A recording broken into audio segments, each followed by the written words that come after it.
अभी 2-4 दिनों से एक बात फिर से सतह पर आ गई है, भारत की राजनीति की सतह पर, कि राहुल गांधी का जो व्यवहार है वो क्या दर्शाता है, उसका मतलब क्या है, वो जो करते हैं क्यों करते हैं, ऐसा करना चाहिए उनको नहीं करना चाहिए, और उसके क्या क्या प्रभाव होते हैं, क्या क्या दुष्प्रभाव होते हैं। लेकिन हमें ऐसा लगता है कि ये विचार करने की बजाय कि राहुल गांधी क्या करते हैं, उसके क्या प्रभाव हैं, क्यों करते हैं, उसकी बजाय ये सोचने की जरूरत है कि उनको जो लोग सपोर्ट करते हैं, जो लोग उनकी विचारधारा को सपोर्ट करते हैं, उनकी मानसिकता को सोचने की जरूरत है कि उनकी मानसिकता किस प्रकार से है। स्वागत है मित्रों हमारे YouTube channel the social pulse by Deep Mishra में। और आज हम आपसे चर्चा करेंगे राहुल गांधी की नहीं बल्कि उनके फॉलोअर्स की। राहुल गांधी के तो अपने निहित स्वार्थ हो सकते हैं, निहित स्वार्थ हो कह सकते हैं ही, क्योंकि जो उनका राजघराना था अब वो संकट में है। जो मोहनदास करमचंद गांधी ने उनको, उनके खानदान को, नेहरू के पीढ़ियों को जो गांधी नाम एक दिया था, जो फर्जी फर्जी गांधियों की एक फौज तैयार की थी, उस खानदान का अस्तित्व जो है अब खतरे में पड़ गया है। पॉलिटिकल अस्तित्व, अस्तित्व मतलब ये नहीं कि वो खत्म हो जाएंगे, अस्तित्व मतलब जो उनका पॉलिटिकल अस्तित्व है, और यही उनकी चिंता का कारण है। क्योंकि पूरे नेहरू गांधी खानदान ने आज तक कभी भी किसी भी तरह की ना तो कोई नौकरी की, ना कोई बिजनेस एक्टिविटी की, ना किसी भी तरह का कोई काम किया सिवाय राजनीति करने के, और अरबों खरबों की संपत्ति के मालिक बने हुए।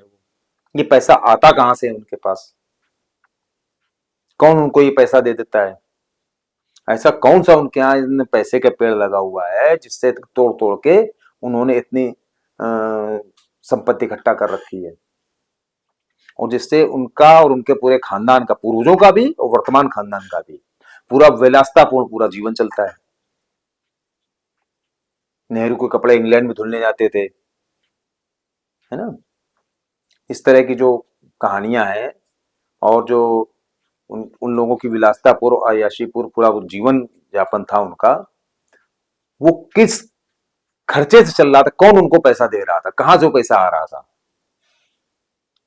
ये सब उनका खतरे में है। क्योंकि अगर आप बहुत लंबे समय तक सत्ता से बाहर रहोगे तो आपकी वो फंडिंग जो है कमजोर होती जाएगी, लोग आपके ऊपर पैसा लगाएंगे क्यों, क्योंकि जब तक आप सत्ता में रहते हो तब तक तो आप उनको कुछ फायदा पहुंचा सकते हो जिनसे आप पैसा ले रहे हो।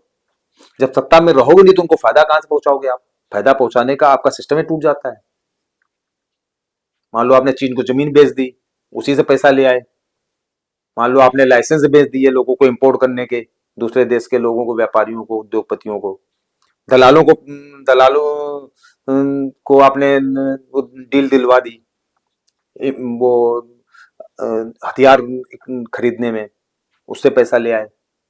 तो अब वो सब टूट रहा है आपका, क्योंकि अब आप किसी को इस तरह का कोई फायदा पहुंचाने की स्थिति में नहीं।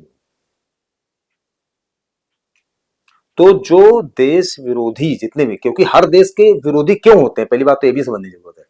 मतलब हम लोग बार बार ये कहते हैं ना देश विरोधी लोग हैं, तो भारत देश के विरोधी क्यों हैं वो, उनको क्या जरूरत पड़ी विरोध करने की।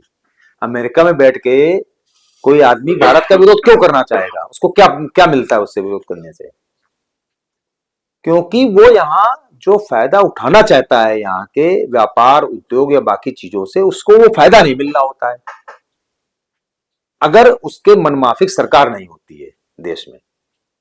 और इसलिए अगर उसके मनमाफिक सरकार नहीं है तो उस सरकार को उठा के दूसरी सरकार को लाना उसका ऑब्जेक्ट हो जाता है। जैसे जॉर्ज सोरोस का है, साफ साफ कहते हैं भाई हमें मोदी की गवर्नमेंट हटानी है, इसके लिए हमने इतना पैसा इन्वेस्ट कर रखा है, इतना पैसा हमने लगा दिया और लगाते रहेंगे हम। क्यों? क्योंकि जो फायदा वो कांग्रेस के शासनकाल में उठा रहे थे वो अब नहीं मिल रहा उनको।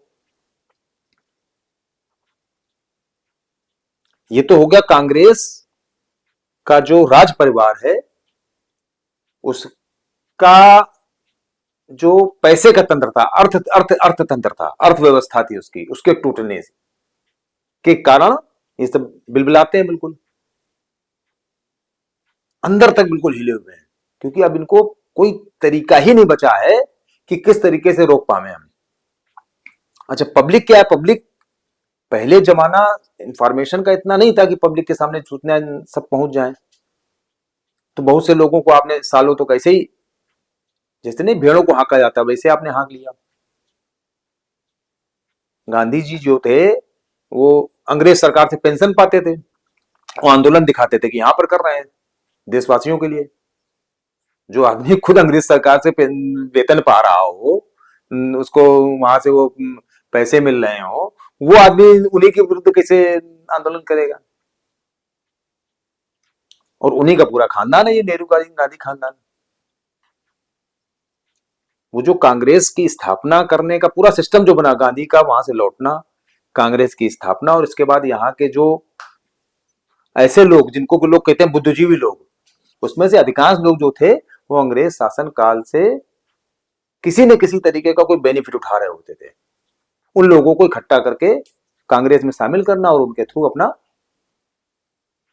चलाना, पूरी व्यवस्था चलाना। अब वो व्यवस्था जो है 1947 के बाद कैसे ट्रांसफर हुई कि अंग्रेजों ने उन्हीं लोगों को, अपनी ही जो फ्रेंचाइजी पार्टी थी कांग्रेस पार्टी, उसको अपने उन्होंने सत्ता सौंप दी कि अब तुम लोग चलाओ। अभी तक हम डायरेक्ट लूट रहे थे, अब तुम लूटो। तो वो लोग अपना सालों तक इस चीज को लूटते रहे, अपना व्यवस्था काम चलाते रहे। अब वो उनकी जो लूट है वो खतरे में है। और ये जो है इनका फ्रस्ट्रेशन है। अभी देखिए कि भाई और भी इस तरह के खुराफात करेंगे ये। लेकिन हमें सबसे ज्यादा तो मतलब अफसोस होता है उन लोगों पर जो उनको सपोर्ट कर रहे हैं। वो लोग किस मानसिकता के लोग हैं? उनको तो राहुल गांधी शेयर भी नहीं दे रहे होंगे उसमें कि लो हम इतना पैसा पैदा कर रहे थे, तुम इतना पैसा तुम भी ले लो। हाँ, ये बात दूसरी, जब तक उनका शासन रहा तब तक उनके जो कार्यकर्ता थे, उनके जो दलाल थे सत्ता के, उनको किसी को गैस एजेंसी, किसी को पेट्रोल पंप, किसी को मिट्टी के तेल का, किसी को राशन की दुकान, सब बांटते रहते थे। और बाकी लोग जो वो नहीं करते थे उन लोगों को थाने और कचहरी की दलाली, पूरा सिस्टम बना हुआ था उनका अपना शासन तंत्र का। जो अंग्रेजों के शासन तंत्र का सिस्टम था वही आगे कैरी फॉरवर्ड हुआ था, वही आगे चल रहा था। तो जो ये पूरा सिस्टम जो बना हुआ था वो सिस्टम टूटने लगा है। अब जो है कांग्रेस के जो कार्यकर्ता, उनको कहां से कुछ मिल रहा होगा, बेचारे वो भी परेशान होंगे। लेकिन तब भी वो सपोर्ट कर रहे हैं। बहुत से लोग तो जो समझदार थे, देखो ऐसा नहीं कि कांग्रेस में उस समय भी सारे जो थे उनके अंग्रेजों के दलाल ही थे। उस समय भी जो लोग समझदार थे धीमे धीमे वहां से अलग हुए। बहुत से लोगों ने दूसरी पार्टियां बनाई, बहुत से दोनों भाई, जो ये अपने हेडगेवार जी थे, ये भी तो नागपुर के अधिवेशन के वो थे, कार्यकर्ता था। इनको समझ में आ गया कि कांग्रेस इस देश का भला नहीं कर सकती है, उन्होंने राष्ट्रीय स्वयंसेवक संघ बना लिया। इस तरीके बहुत से लोग थे जिन्होंने अपनी अलग राह चुनी, क्योंकि उनको तो वो तो कांग्रेस में ये सोच के गए थे कि ये भाई हो सकता है देश की स्वतंत्रता का काम है, लेकिन बाद में समझ में आया कि देश की दलाली का काम है। इसी तरीके से कांग्रेस जो वर्तमान में राजनीति में रहे, उसमें बहुत सारे लोग कांग्रेस छोड़ छोड़ के चले गए, वो छोड़ रहे हैं, लगातार छोड़ रहे हैं। जिन लोगों को समझ में आ गया कि नहीं, अब जो ये वो काम ही नहीं रह गया है, अब तो केवल इतना काम रह गया है कि जो हमारा वो बचा हुआ है, अस्तित्व बचा हुआ है, उसको हम कैसे बचाए रखें। उसके लिए केवल और केवल हमको पॉलिटिकल विरोध नहीं करना है, हमको किसी भी हद तक जाना है, और चाहे वो इस श्रेणी में हम पहुंच जाएं कि हम देश विरोध तक देश का विरोध करने लगे। मोदी तो उनके सामने कुछ है ही नहीं, राहुल मोदी को समझते भी कुछ नहीं है। मोदी को तो ऐसे ट्रीट करते हैं जैसे लौंडा हो कोई उनके लिए। वो तो भाई चूंकि राज परिवार का पूरा तंत्र है उनका, वो राजकुमार है। अब ये बात दूसरी कि उनको अभी तक सत्ता नहीं मिल पाई है, तो मेंटली इतना फ्रस्ट्रेट हो गए हैं अब वो कि वो कुछ भी कह सकते हैं, कुछ भी कर सकते हैं। भाई ये इनकी माता जी ने किया कि वो क्या कहा था वहां पर गुजरात के समय में जब चुनाव हो रहे थे कि ये लाशों का सौदागर है, मौत का सौदागर है, ऐसा कुछ कहा था ना। इसी तरीके से बहुत बार इनको कहा गया। आप पूरे पूरे संगठन को गाली देने लगते हैं, राष्ट्रीय स्वयं सेवक संघ को गाली दे देते हैं बार बार, क्योंकि आपके पास करने के लिए कुछ है ही नहीं। आपने इतने कुकर्म कर डाले हैं, देश को इतना बेच डाला है, देश के साथ इतना विश्वासघात किया है जिसकी कोई लिमिट नहीं है। हिंदुओं के साथ आपने इतना विश्वासघात किया है कि जिसको कि अगर कहा जाए कि अगर इनको इसका प्रायश्चित करना पड़े तो इनकी पीढ़ियां गुजर जाएंगी, प्रायश्चित नहीं कर पाएंगे ये।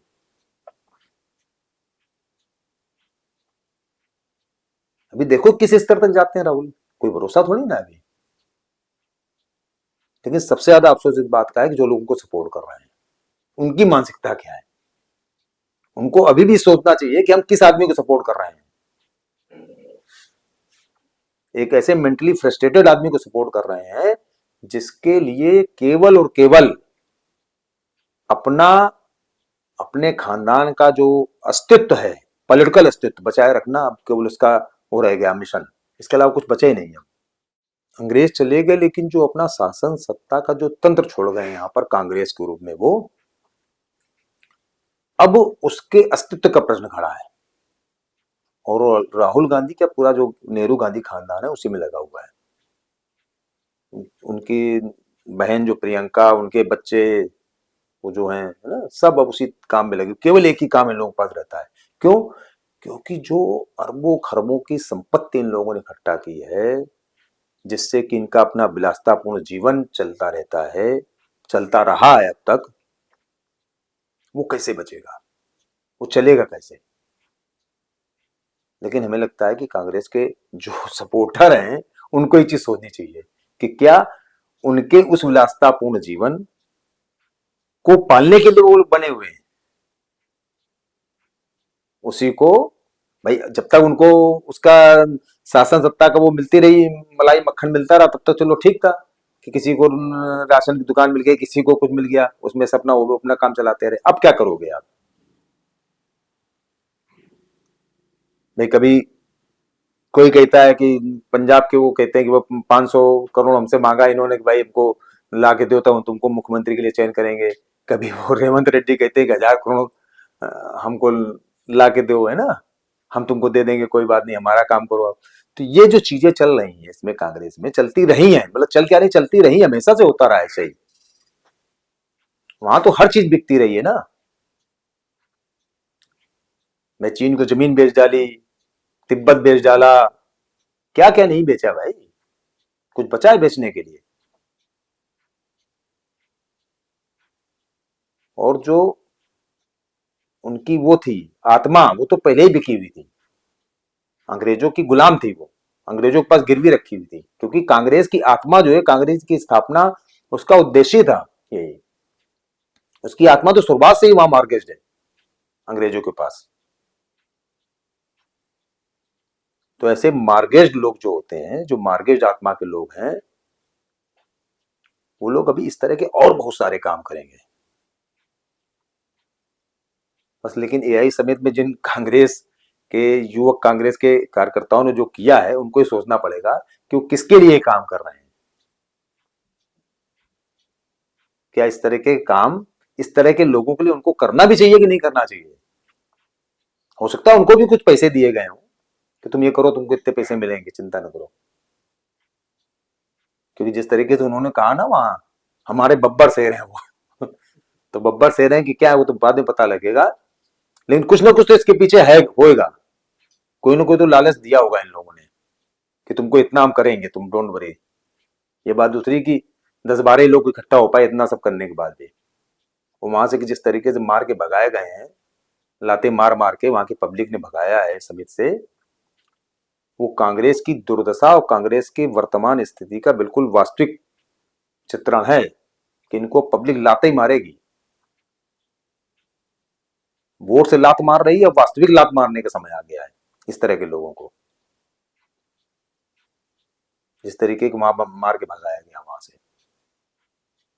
इससे इन लोगों को समझ में आना चाहिए कि पब्लिक कितना ज्यादा आक्रोशित है इनके इन कुकृत्यों के प्रति।